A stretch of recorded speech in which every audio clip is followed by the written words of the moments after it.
जय। आप लोग शांति बनाए। एक कथा के साथ प्रवचन समाप्त होगा। गुरु ब्रह्मा गुरु विष्णु गुरुदेवो महेश्वर गुरु साक्षात् परब्रह्म तस्मै श्री गुरुवे नमः। ध्यान मूलम गुरु मूर्ति पूजा मूलम गुरुपदम मंत्र मूलम गुरुवाक्यम मोक्ष मूलम गुरु कृपा। बोलिए सदगुरु साईनाथ भगवान की जय हो। अब हम एक कथा के साथ सत्संग आरंभ करते हैं। एक लड़की का नाम था बैरागवती। एक राजा की लड़की थी, बैरागवती उसका नाम था। वह लड़की हमेशा एकांत में रहा करती थी। हमेशा ईश्वर से कहा करती थी कि हे ईश्वर। वो कहीं सुन बैठी थी, उसके अंदर वैराग्य हिलोर मार रहा था। वो अगले जन्म का पूर्व जन्म का बहुत बड़ी भक्त थी और सुन बैठी थी कि कि कि गुरु ही परमात्मा से मिलाता है। उसके अंदर ये कहीं शास्त्रों में पढ़ ली थी या किसी से सुन ली थी, तो हमेशा ईश्वर से विनती किया करती थी कि हे ईश्वर, हमको गुरु कब मिलेंगे। समझ रहे हैं? हे ईश्वर, कब मिलेंगे जो हमको ईश्वर को दर्शन कराएंगे, लखाएंगे, दिखाएंगे। समझ रहे हैं आप लोग? हे ईश्वर, कब हमको वो गुरु मिलेगा कि हम उसकी भक्ति कर कर हम मोक्ष को अधिकारी बनेंगे, पाएंगे। ऐसा हर एक व्यक्ति में ऐसा भाव उत्पन्न होता है? नहीं उत्पन्न होता है, क्योंकि उसके पास पुण्य नहीं है। जिसके अंदर अगले जन्म का भक्ति गुरु भक्ति किया रहेगा, उसके अंदर दैविक संपदा हिलोर मारती है, उसके अंदर ये उपज उत्पन्न होता है। वो बचपन से उत्पन्न होगा। हम भी अभी 5 बरस 7 बरस का बालक था तो हमारे अंदर ये भाव उत्पन्न होता था कि एक दिन घर छोड़कर भाग जाऊंगा। आपको अपने जीवनी की बात कर रहा हूँ। अभी उस समय बहुत अल्पज्ञ था, बच्चा था। एक दिन ईश्वर को प्राप्त कर लूंगा, घर छोड़कर भाग जाऊंगा। हमारे अंदर ये भाव उत्पन्न होता था। भाई जितना ज्ञान रहेगा उतना नहीं सोचेगा आदमी कि भाग जाऊंगा तो ईश्वर को पालूंगा, भाग जाऊंगा तो ईश्वर को पालूंगा। समझ रहे हैं भाई? बच्चा के अंदर कितना ज्ञान है, जितना था वो सोच रहा था। लेकिन वो क्या था? अगले जन्म का हमारे अंदर पुण्य था जो हिलोर मारता था कि भाई भाग जाओ, ईश्वर को पालो। समझ रहे हैं? उसी तरह से वो लड़की के अंदर भाव उत्पन्न होता था।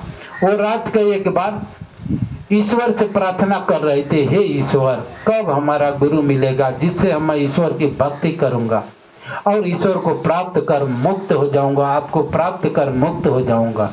कब ऐसा? ये अगले जन्म का पुण्य कर्म जो होता है आपके हृदय में हिलोर मारता है। तो उसी समय उस लड़की के घर में एक चोर रात को घुस गया चोरी करने के लिए। ये प्रार्थना ईश्वर से कर रही थी, बोलकर उस घर में कोई नहीं था और वह खिड़की से झांक रहा था कि भाई इसमें कौन है। वह चोर जाग रहा था, तब तक इसकी आवाज सुनाई दी, कह रही कि हे ईश्वर, कब गुरु हमारा मिलेगा, कब हमारा गुरु मिलेगा जिससे मैं ईश्वर को प्राप्त हो जाऊंगा, उसकी भक्ति कर कर वो हमें ईश्वर से मिला देगा। इसी तरह से प्रार्थना कर रही थी रात को। तो वो चोर सुन लिया तो कह रहा है कि भाई इसको गुरु की आवश्यकता है। समझ रहे हैं? वो चोर सुनता है तो भाई अब सोचता है कि भाई हम जो कहूँगा वो करेगी, हम ही चलूंगा, अब दिन में आऊंगा, दाढ़ी मोढ़ी माँ बना लिया, जाटा वटा को लगड़म बाइस को लगा लिया, नकली हो सकली। समझ रहे हैं भाई? बहुरूपिया बना नहीं लेते हैं ऐसा जाटा पाटा की मालूम पड़ता है कि सच की है। समझ रहे हैं? तो बहुरूपिया बना लिया, एकदम साधु महात्मा नियर कपड़ा वपड़ा सिया हुआ कर बढ़िया से लाल लाल पियर पहन लिया, गमछा उमछा लगा लिया, दाढ़ी वढ़ी कुछ साट लिया बढ़िया से और वेशभूषा पूरा बढ़िया से खड़ा कर लिया, टीला पूरा कार लगा लिया। समझ रहे हैं? और द्वार पर लड़की जहाँ जिस राजा की रहती थी उसके घर की तरफ चला गया और जाकर कहा कि कौन है भाई, बेटा कौन हो, थोड़ा दर्शन दो, तुम्हारे दरवाजा पर महात्मा आया हुआ है, इसकी सेवा करो।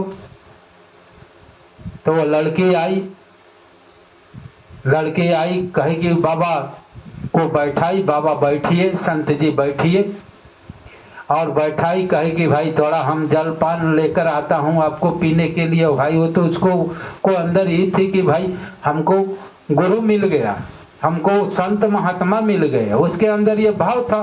वो बहुत खुश हुई है, दौड़कर पानी लाने के लिए जा रही है।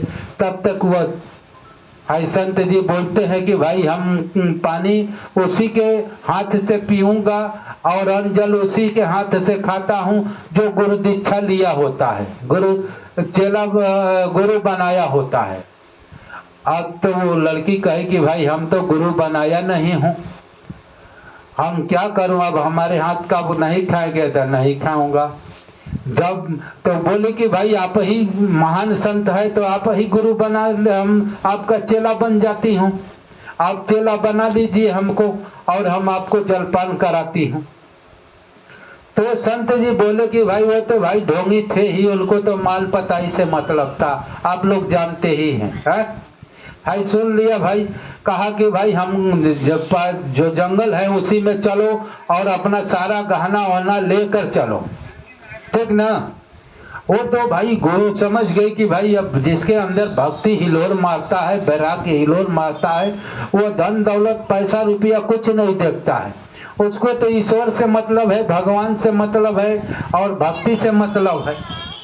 अब वो आओ न ताव दे गहना जो गुड़िया था लेकर चली गई और वो जंगल में जा गई तो वो व्यक्ति जो चोर था, जो आई ढोंगी था, वो उसको कह दिया कि भाई बैठो और एक हल्का फुल्का मंत्र हरिओम दे दिया, समझ रहे हैं कि इसको जाप करो और हम जब आऊंगा, पेड़ में बांध दिया, जब आऊंगा तब हम खोलूंगा तो तुम घर जाना और गहना सहना दो, हम लेकर जा रहा हूँ, समझ रहे हैं।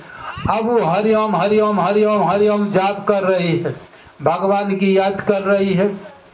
3 दिन हो गया, समझ रहे हैं, वो जाप कर रही है। अब इतना जाप की, इतना गुरु के वियोग में जाप की कि भाई विष्णु भगवान का सिंहासन डोलने लगा भूखे प्यासे।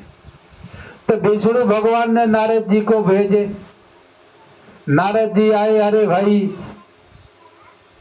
क्यों इतना परेशान में, कहिए मैं बंधन खोल देता हूँ। कहते हैं नहीं, हमारा गुरु भी आएगा तो खोलेगा। वो लड़की कह रही है, अब वो तो भाई गुरु चला गया माल पताई लेकर, वो अब आएगा, समझ रहे हैं। उसके अंदर गुरु पर इतना विश्वास था कि विष्णु भगवान का सिंहासन जुड़ गया, भले वो नकली गुरु था, समझ रहे। भाव इतना बड़ा था कि वो उसको को विष्णु भगवान, नारद जी अब विष्णु भगवान को याद किए, अपने बोले कि भाई आप आओ, ये हमारे बस का नहीं है, ये कहती है उसी नकली गुरु के चक्कर में कह रही है, हम कह रहा हूं तो मानती ही नहीं। विष्णु भगवान को भी आना पड़ा, समझ रहे हैं आप लोग। इतना गुरु में श्रद्धा हो गई कि विष्णु भगवान को भी आना पड़ा।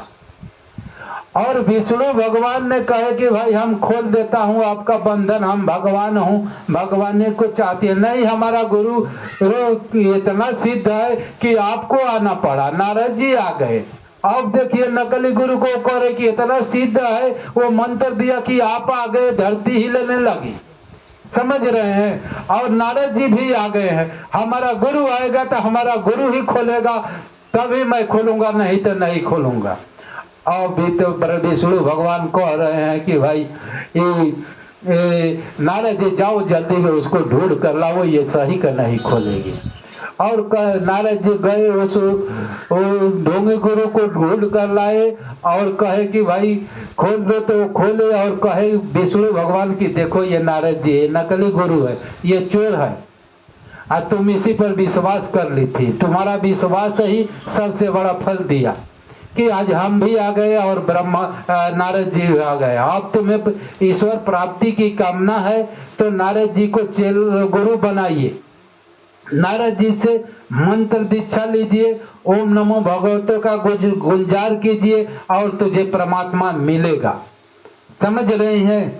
तो कहने का मतलब है कि भाई हमारा, अब ये हम सोचेंगे कि भाई जैसे वो लड़की थी और नकली ही गुरु को कहकर असली गुरु मिल गया, ये अगले जन्म का पुण्य है। हर व्यक्ति को ऐसा नहीं हो सकता है। नकली गुरु से कभी ईश्वर प्राप्ति नहीं हो सकती। उसके अंदर वो श्रद्धा थी कि असली गुरु को आना पड़ा, ईश्वर को भी आना पड़ा, श्रद्धा इतना थी। और असली गुरु नारद जी ज्ञान दिए, एक दिन मोक्ष का अधिकारी परमात्मा को पाकर हुई वह लड़की। समझ लीजिए, हमारे अंदर ऐसा भाव होना चाहिए कि हम, वो समझ गई थी कि असली ये गुरु। विष्णु भगवान बताए कि देखो ये नकली गुरु है, चोर है। जिस समय तुम ईश्वर से निवेदन करती थी कि हे ईश्वर कब गुरु मिलेंगे, उसी समय ये खिड़की से झांक रहा था, पूछो ये बात सच है कि नहीं है। और उसी समय ये धोखा करने के लिए तुम्हारा गहना लिया और जंगल में लाकर बांध दिया, ये बात सत्य है कि नहीं है। वो बताए कि देखो ये नकली गुरु है। तुम्हारा विश्वास था ईश्वर पर दृढ़ कि हम भी ईश्वर तुम्हारे सामने और गुरु तुम्हारे सामने आ गया, और तुम इस गुरु नारद जी से दीक्षा लो और मोक्ष के अधिकारी होगी। बोलिए सदगुरु साईनाथ भगवान की जय।